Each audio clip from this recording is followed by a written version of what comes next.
আমাদের আর্থসামাজিক অবস্থায় অনেকেই আপনার এক পাতা ওষুধ কিনবে না, কম কিনবে, কিন্তু আপনার দায়িত্ব হচ্ছে মেয়াদের অংশটুকু নিজের কাছে রেখে দেওয়া। হ্যাঁ, যেটাই হোক মেয়াদের অংশটুকু আপনার কাছে থাকবে। কেন? আপনাকে জবাবদিহি করতে হবে এটার জন্য। 5টা ওষুধ কিনে নিয়ে গেছে আবার 2টা ফেরত দিয়ে গেল, ওইটা কিন্তু রাখা যাবে না, ওইটা রাখা যাবে না। হ্যাঁ, যদি জোর করে তাহলে দরকার হলে আমাদের রেফারেন্স দিয়ে যে এই ঔষধের জন্য আমার ফাইন হবে।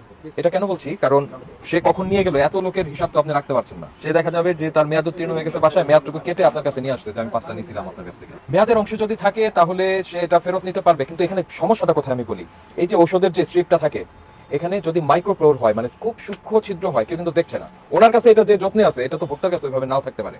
সেই ওষুধটা উনি এটা জমা রাখলেন এবং ঔষধটা অন্য কেউ কিনে নিয়ে গেল, তখন এটার সঠিক পারফরমেন্স পেল না, বা এটা দেখা গেল যে যেটা যে ইন্ডিকেশনের জন্য ওষুধটা খাচ্ছে সেটা হলো না, অন্য একটা কিছু হয়ে গেল, তো সেটা লাইবিলিটি কে নিবে? এই জন্য কথা হচ্ছে যে আপনি ওষুধ যেটা কিনবেন সেটাকে আর ফেরত না নেওয়াই ভালো। দেখা গেলো এত সূক্ষ্ম ছিদ্র হয়েছে চোখে পড়ছে না, কিন্তু এখান দিয়ে বাতাস ঢুকে ওষুধটা ড্যামেজ হয়ে গেছে, তখন এসে ধরবে তাকে যে আপনার কাছ থেকে নিয়ে গেছিলাম এটা, সে ওষুধ খেয়ে আমার পেশেন্টের এই অবস্থা হয়েছে। কিন্তু উনি তো এটার জন্য দায়ী না। দায়ী দেখা গেল যে যার কাছে গেছে সে ঠিক মতো রাখতে পারে নাই, ওটা কোনোভাবে টর হয়েছে, কোনোভাবে ফোল্ড হয়েছে, ও কারণে ওটা নষ্ট হয়ে গেছে। এই কারণে আমরা বলি যে আপনার বিক্রিত ঔষধ, বিক্রয়কৃত ঔষধ আপনারা ফেরত নেবেন না। ঠিক আছে, একদম যদি যেটা ইনট্যাক্ট আছে, প্যাকেটে ঢোকানো আছে, সেগুলি আপনারা ফেরত নিতে পারেন, কোনো সমস্যা নেই। এটা বুঝে নিতে হবে।